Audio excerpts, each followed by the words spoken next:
Well, our next guest attended today's hearing and has traveled to West Africa on several occasions. Joining us is Senator John Boozman, member of the Appropriations Committee, also serves on the Veterans Affairs, Agriculture, and Environment and Public Works Committees.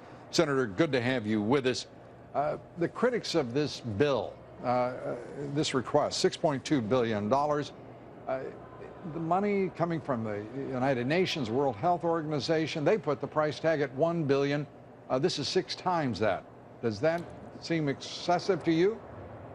Well, that's what this hearing was all about, is trying to ascertain their plans. What they are asking for really is 2 or 3 different things. They want enough money to put the fire out in Africa, and then also help the Africans with training and equipping and things like that so that it won't reignite.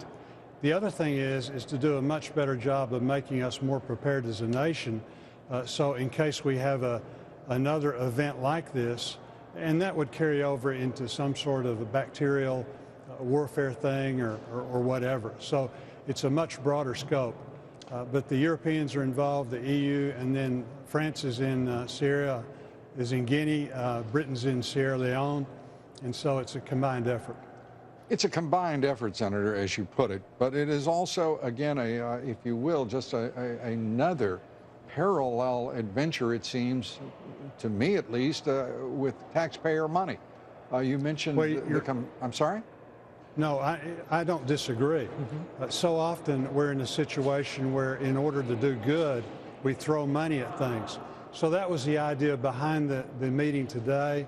We'll take the President's request, the administration's, and then sift through it.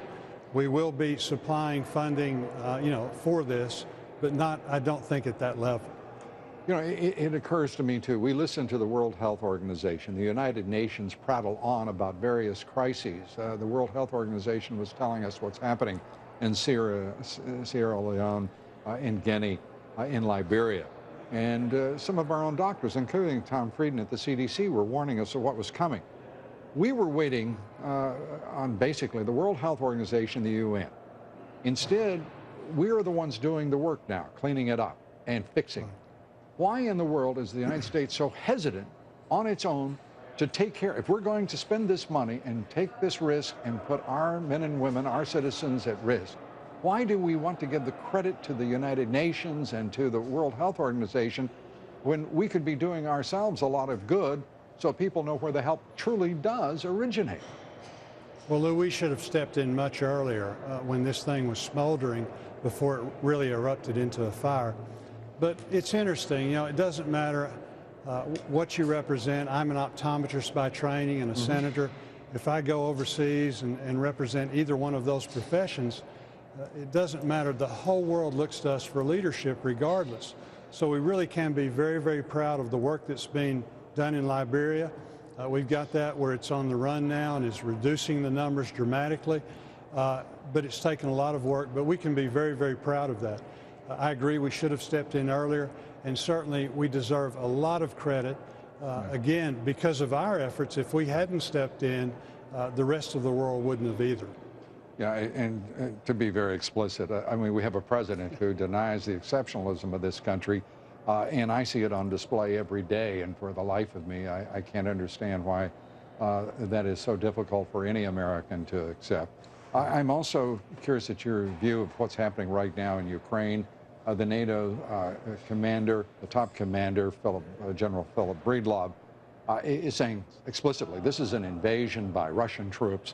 It's a reinforcement of nuclear-capable troops. We don't know yet whether or not they have moved nuclear weaponry into Crimea, into that disputed territory. But there is not a word emanating from either the Pentagon or this White House. Your thoughts? Well, we've got the Russians pressuring us on this front. We have the Chinese emboldened with their dispute over the islands. You've got the talks that are going on regarding the nuclearization of Iran. Right. And all of these people are just pushing us as hard as they can because they feel like that we have a weak president right now. So it's good that we're in session. I think that the Senate will weigh in strongly, really on both sides, with disappointment, and hopefully we can get some of these things sorted out. Well, Senator, we thank you for being here to give us some of your considerable insight into what is going on. Senator John Boozman, thanks so much for being here.